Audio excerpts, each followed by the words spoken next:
Bonjour, je suis Philippe Belgrand, producteur de podcast dans Les Experts, Parole de Leader. Aujourd'hui, j'accueille quelqu'un qui est alors un peu mon double, c'est mon clone. Voilà, au moment où on parle de l'IA ou de l'IA, comme disent les Américains, eh bien justement, j'accueille Michel Picot. Michel Picot. Alors là, c'est l'homme des interviews comme moi. Ça fait quelques années qu'il en fait beaucoup, et là, il en est au nombre de 10 000. Salut Ah. Michel. Salut Philippe, merci de m'accueillir dans ton podcast. Alors dans cette partie short, partie 1, on va effectivement brosser un peu ton parcours. Alors moi j'ai pris quelques notes parce que on s'était dit justement on va essayer de faire un peu un entretien exploratoire, etc.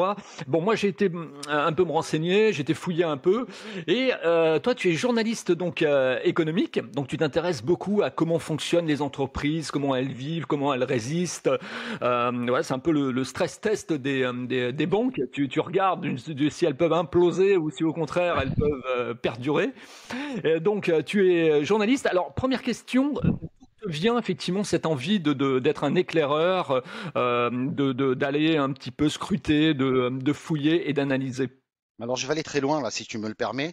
À l'âge de 16 ans, j'étais dans un village dans le Gard de la France et j'ai créé ma première radio FM. Et je me dis, au-delà de créer une simple radio de village, l'idée c'est de dire à quoi ça sert une radio. Une radio c'est un média, c'est pour mettre en contact, je dirais, des acteurs de la vie économique, pas que, ou des acteurs de la vie politique ou associative, avec des auditeurs. Et ce goût-là m'a plu et j'ai continué cette radio tant bien que mal. J'avais 16 ans, donc ça n'a pas duré très longtemps comme tu peux l'imaginer. Ensuite, j'ai eu la possibilité d'aller à Radio France en local à Avignon à l'époque, où là je commençais à m'intéresser aux petites entreprises dont personne ne parle, mais ces entrepreneurs ont une vision incroyable et ils sont, je dirais, presque des exemples pour nous qui sommes bien souvent dans les grandes villes. Et puis comme ça a continué. Je me suis retrouvé à BFM Business où là je me suis réellement éclaté au niveau de la radio pour interviewer tous ces entrepreneurs. Moi je cherche éventuellement des entrepreneurs qui démarrent, des entrepreneurs qui ont une vision, des entrepreneurs qui sont audacieux et pas forcément la grande star des entrepreneurs, mais souvent ils ont beaucoup de choses à nous apprendre. Et là, ça m'a passionné parce que ça m'a enrichi un peu comme toi, Philippe, j'imagine, de pouvoir entendre les autres et de pouvoir se dire aussi, ah bah ouais, quand même, on a quand même un pays qui bouge avec des gens qui bougent, quoi. Oui, et puis alors ce qui est marrant, moi j'ai un peu la même philosophie que toi, c'est-à-dire que depuis que je fais les experts et que depuis que je fais des interviews, je trouve qu'on a presque plus de résultats avec des gens inconnus que des gens connus. Pourquoi? Parce que les gens connus, en fait, eh bien, ils sont connus, tandis que ceux qui sont pas inconnus créent la curiosité. Et bien souvent, on a envie d'en savoir plus, on a envie de savoir justement comment ils ont commencé, etc. Bon, alors c'est vrai qu'on a ce phénomène un peu sur les gens connus, aussi bien les people, aussi bien effectivement les stars, les chanteurs, etc., les écrivains ou autres. Mais quand on interviewe quelqu'un qui est inconnu, disons que les gens se disent, oui, mais est-ce qu'il va réussir et est-ce qu'il a les moyens de réussir et qu'est-ce qu'il va effectivement faire qui va pouvoir prétendre à réussir. Et ça, c'est vraiment, je crois, la différence par rapport à ce qu'on peut appeler le star system de la créateur économie, comme on veut bien effectivement le prononcer. Ouais, complètement d'accord avec toi, parce que c'est vrai que tu vas me dire un patron qui est pas connu mais qui a l'agnac, on a presque envie comment te dire, de le prendre comme modèle parce qu'il te ressemble, parce que tu te dis si moi j'ai envie d'être entrepreneur, ce mec ou cette nana m'inspire. Et ça c'est intéressant. Un patron qui gagne plein de sous, qui est souvent salarié d'un grand groupe, j'ai bien dit salarié, attention, il a pas, il a ses responsabilités bien entendu, mais si ça s'arrête, il va continuer. Un petit patron, ça se plante, il est dans la merde, pardon de te le dire comme ça. Ouais, et justement, dans les experts, j'ai voulu parler de ce qu'on ne parle pas. Bien souvent, on parle de l'événement, c'est-à-dire des choses qu'on se projette, qu'on rêve de faire. Mais on ne parle pas du processus, c'est-à-dire on ne parle pas de la difficulté pour pouvoir arriver à cet événement. Et dans les experts, j'aime bien parler de la traversée du désert. C'est pour ça que dans la partie 2, on va parler justement de l'échec qui conduit à la réussite Ouais. qui conduit, je dirais, effectivement à la croissance. Et tout ça est porté par ce qu'on appelle l'itération, qui brise le syndrome de l'imposteur, etc. Et donc, il y a toute une école. Et c'est vrai qu'en France, on n'a peut-être pas nécessairement cette culture américaine d'être des winners, de pouvoir se dire, tiens, dès le plus petit âge, on enseigne effectivement aux enfants à pouvoir justement créer une entreprise, comprendre un bilan, comprendre effectivement ce que c'est qu'un compte de résultat, etc. Alors, il y a ça et il y a la culture financière également, c'est-à-dire essayer d'être un peu dans la frugalité pour pouvoir effectivement prendre des parts de croissance aussi au fur et à mesure dans les années. Et ça, je pense qu'on l'a pas par rapport à nos amis américains. Je suis entièrement d'accord avec toi. C'est vrai il n'y a pas d'école pour devenir entrepreneur, faut le savoir. Finalement, quand tu te retrouves, moi quand j'ai monté ma première boîte en 2008, on en parlera tout à l'heure un peu plus en détail si tu veux, mais le nombre de conneries que j'ai pu faire, tu peux pas t'imaginer. Heureusement, ça n'a pas coulé la boîte, mais quelque part, il y a des choses qui m'ont coûté très cher pour pas grand-chose. Ça, c'est déjà le premier point. Le deuxième point, tu as entièrement raison.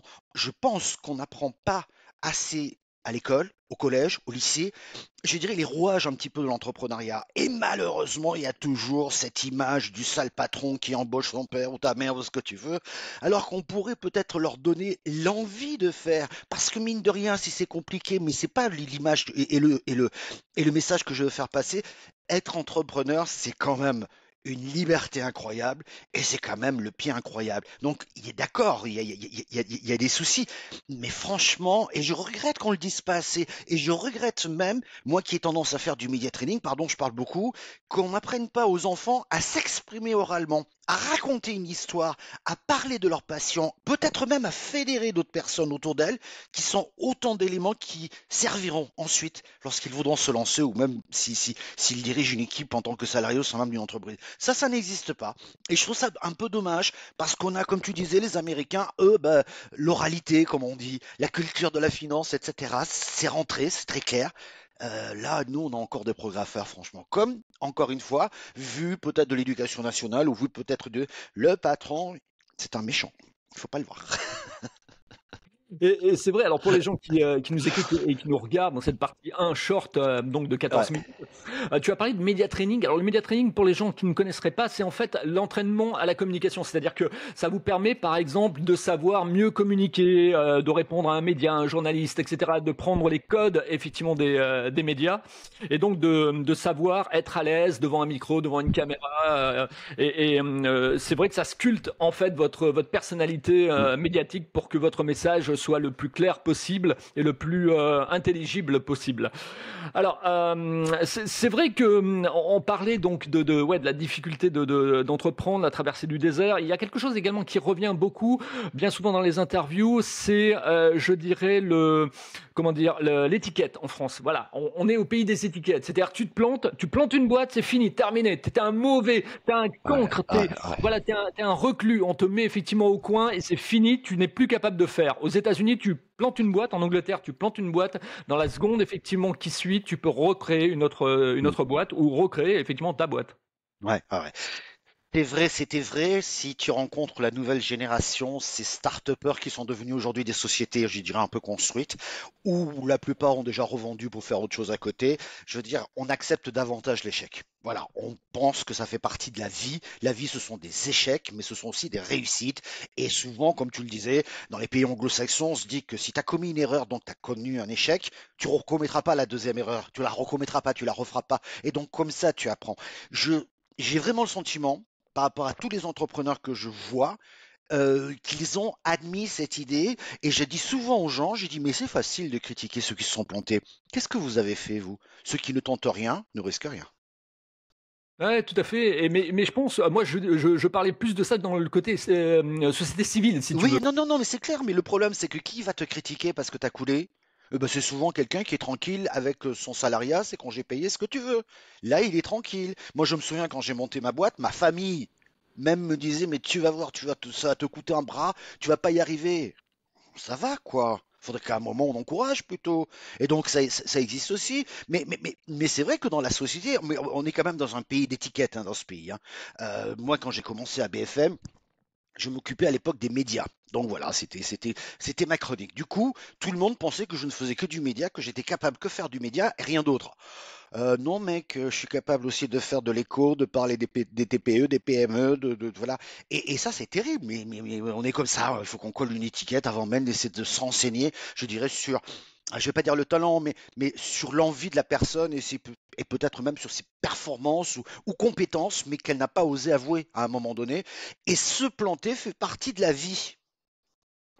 Ouais, et puis comme disent les Américains, là encore, les marketeurs américains, la plupart du temps, c'est just do it. C'est-à-dire que attends pas effectivement d'avoir finalisé ton logo, ton site, une colonne de ton site, etc. Lance-toi, quoi. Et puis corrige effectivement au fur et à mesure que les choses se font. Laisse dérouler la pelote de laine. Et moi, en tant que consultant SEO, par exemple, je vois des gens qui, voilà, oui, ils sont sur les détails. Et je leur dis non, là, tu perds du temps. Il faut que tu passes à l'action. Et si tu passes à l'action, tu vas être payé par rapport effectivement à ta productivité, mais Ouais. n'attends pas effectivement de corriger le détail. On s'en fout du détail. Je suis complètement d'accord. Si tu savais le nombre de fois où j'ai rencontré des jeunes qui disent je vais monter ma boîte, tiens, t'as vu mon logo? Mon logo, qu'est-ce que t'en penses? J'ai dit j'en pense rien aujourd'hui. Mais moi, ce qui m'intéresse, c'est qu'est-ce que tu vas faire et est-ce que tu as des clients en face? Pense d'abord à ça, après tu verras pour ton logo. Et c'est vrai que souvent on prend les choses à l'envers. Combien de gens, et je me la suis posé la question, se sont dit mais je choisis quel statut pour ma boîte? Ben, on s'en fout du statut. Le tout, c'est que tu fasses des factures et tu rentres de l'argent. Et bon, moi j'ai fait des erreurs avec le statut, hein. Mais ça prouve bien quand même quelque part, on n'a pas cette culture-là. Et c'est vrai que je rencontre encore beaucoup de jeunes entrepreneurs. Ils ont la niaque, mais c'est les locaux, c'est le logo. Mais c'est pas utile. Dans le premier temps, tu peux presque bosser chez toi, quoi. Mais surtout faire entrer du client. C'est ça l'essentiel. C'est clair, et puis dans la partie 2, on va avancer aussi sur ce qu'on appelle la valeur réelle. Voilà, le prix, le pricing, le prix Ouais, psychologique. ça c'est compliqué. Comment on peut établir son prix? C'est très difficile de savoir se vendre. Il faut effectivement tester, il faut faire de la B-testing. Il Mm. faut voir comment, effectivement, si on est en écho avec le marché ou si on est trop bas, trop haut, etc. Donc tout ça, c'est une école également. Et en fait, c'est l'école de la vie. C'est-à-dire qu'on remarque que tous les autodidactes, tous les gens qui n'ont pas nécessairement beaucoup de diplômes, mais qui ont eu beaucoup d'idées, qui ont eu beaucoup de culot, qui ont été très malins et à la limite même qui sont venus un peu du domaine, je dirais, des hackers. Je pense par exemple à quelqu'un qui avait fait le site Rentability Web. Je ne sais pas si Mhm. tu te souviens de ce Si, site si, je me Rentability souviens, Web. si, si. Voilà, et qui a décidé le jour de sa mort de reverser toute sa fortune, je dirais, à la collectivité, parce que justement, il estime que tout ça doit perdurer et doit évoluer. Et bien, à l'époque, quand il a créé Rentability Web, il l'a créé avec des hackers, c'est-à-dire qu'il l'a créé avec des gens qui étaient malins, Mm, astucieux et mm. qui savaient lire entre les lignes de code. Et ça a été la même chose pour le Minitel, par exemple, également. Donc, on voit qu'en France, on a quand même des faiseurs, on a quand même des gens qui, d'une certaine manière, sont des artisans et qui tendent la main. Voilà, tu regardes un gars comme Xavier Niel, par exemple, quand tu regardes le parcours du début jusqu'à aujourd'hui, tu te dis chapeau, quoi, chapeau, monsieur. Ouais, mais tu le dis maintenant. Mais quand tu démarres, parce que moi je dis toujours qu'un grand patron était un petit patron à un moment donné, et quand tu es petit patron et que tu as envie que ta boîte elle tourne le mieux possible, c'est là où tu fais l'objet de toutes les critiques possibles et imaginables dans ce pays. C'est assez agaçant, c'est pas assez. On on n'encourage pas assez cette génération, quel que soit son âge, mais qui décide de se lancer pour faire quelque chose d'utile. J'y tiens, je me positionnerai presque comme un journaliste de solution, tu vois, parce que c'est ça qui m'intéresse aujourd'hui. Oui, en fait, là, tu touches un point, je pense que les gens attendent beaucoup aussi dans la partie 2, c'est-à-dire la problématique. Qu'est-ce que c'est qu'un entrepreneur? C'est avant tout un problématicien. Voilà, c'est quelqu'un qui va effectivement répondre à des problématiques. On parle souvent du besoin dans les études de marché. En fait, je pense qu'on est dans l'erreur. Il faudrait pas aller chercher le besoin parce que le besoin, il est déjà existentiel. C'est la solution qui est importante. Hmm. Comment on apporte une solution à un besoin? Entièrement d'accord. C'est pour ça que je n'aime pas les débats contradictoires qui n'apportent rien. J'aime, lorsqu'il y a débat, qu'il y ait un véritable échange d'idées. J'ai presque envie de te dire, je le fais souvent lorsque j'anime des tables rondes ou des émissions de radio ou de télé, qu'à l'issue, les 5 dernières minutes, on dégage une ou deux idées fortes qui permettent de faire avancer les choses. Sinon, je trouve que moi, si c'est pour passer des plats, tu connais l'expression, et pardon pour nos auditeurs, passer les plats, c'est donner la parole à l'un et à l'autre, hein, pour faire simple, et qu'on va pas plus loin et que la personne qui nous écoute, nous regarde, ne sorte pas enrichi de cette affaire-là, moi ça me dérange aujourd'hui. Mais peut-être parce que je commence à avoir un peu de bouteille dans le journalisme et j'ai plus envie de faire du journalisme comme je pouvais le faire il y a encore une vingtaine d'années, quoi. Voilà, on est arrivé donc à 13 minutes et 33 secondes. C'était la partie 1, la partie short. Elle vous a nourri. Déjà, vous avez vu que d'une certaine manière, il y a du lourd. On est sur les starting blocks des entrepreneurs. On va aller chercher, on va aller fouiller, on va aller taper la terre pour voir d'une certaine manière si c'est foisonnant. Eh bien, on va se retrouver dans la partie 2. Donc, à tout de suite. C'est Michel Picot et Philippe Belgrand qui sont justement dans l'analyse du monde de l'entreprise. À tout de suite.